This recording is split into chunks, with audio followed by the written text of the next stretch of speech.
Hello Internet, it's time for another Wednesday's Serial. First up, Uncanny X-Force, and I want to talk about the end of the Dark Angel Saga. Now, there's a character that comes in at the end that was slightly built up, but not really as much as I think he should have, for the way he plays such a big role at the very ending. That being said, there's some character consequences, and that's really great to see, and I'm curious to see how that's going to go out. There's some big X consequences, cough, hack, wheeze. Nothing will ever be. Well, this book never claimed to do that, but there's going to be some more Age of Apocalypse coming out because of this whole arc, which is interesting to see. I'm hoping they play it off well, because a lot of those characters were really explored back in when Exiles was being run, which was a great book, which has since died since Chris Claremont choked the life out of it. But I think there's a good chance that with the way these characters are being played, it should turn out to be something interesting, and it looks like Rick Remender's starting that off at least, and since he clearly has a good handle of what's going on and what makes those characters interesting and different from the characters they're really based on, I think it could lead to some good things. Now, I will say the ending to this book was strong. Not as strong as I was hoping for, I guess. The first arc just had such an ending and such an impact, and everyone's reaction added something to it.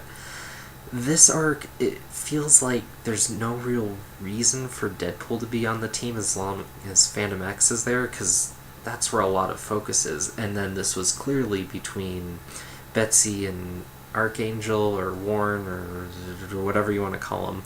Then I understand the need for Wolverine to be on this team, but for the way things have shifted since this book started with Schism and now Wolverine doing his own thing, being on the Avengers and all that, I'd almost say a little bit to say that Wolverine has to step away from this book and to have the rest of the characters kind of rise up to be this Black Ops thing because they see the need for it and see the need for Wolverine to distance himself from it, would make for a really interesting story and make the book better. Though, ultimately, I guess Wolverine pushes sales, so that's never going to happen.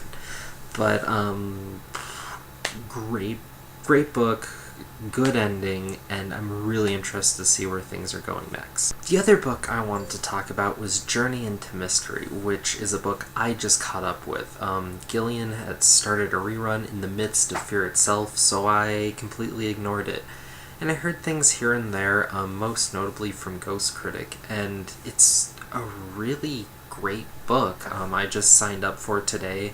It's my pal, so I'll be continuing to get it. It's mostly focused on this rebirthed Loki, so you have this god of mischief who's also a kid, which plays in very well, obviously. But beyond that, you also get a few other stories that have been my more favorite issues. An issue with Mephisto, and Falstag.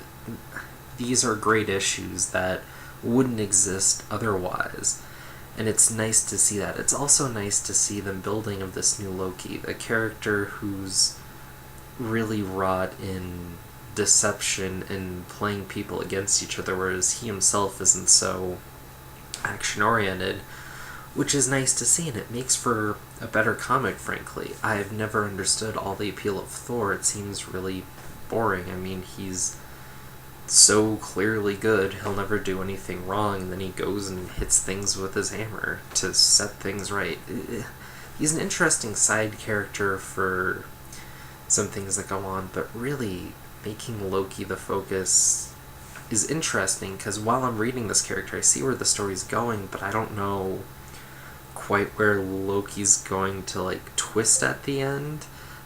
Whether or not he'll be villainous or heroic, or whether he's just playing to his own end, or what he's going for, and the way he words things ends up not being quite what he says, which plays in interesting ways, and it's such an interesting book to read and so well weaved. I mean, in a lot of ways it's very reminiscent of the way Lucifer was written and held within Sandman. Not so much when Lucifer was written in Lucifer, which I felt was never as strong, but the way this book is being handled here, I think is something worth following. I think it's going to end up being one of a more memorable run, and from what I understand, the best thing Gillian's putting out through Marvel right now. I've heard good things about he's on Uncanny X-Men now, and he did Generation Hope is continue with that. I've heard good things, but nothing seems to quite measure up to what he's doing here, and that's fair. These are some of the best things Marvel's is putting out, so, Marvel's, not Marvel, Marvel's.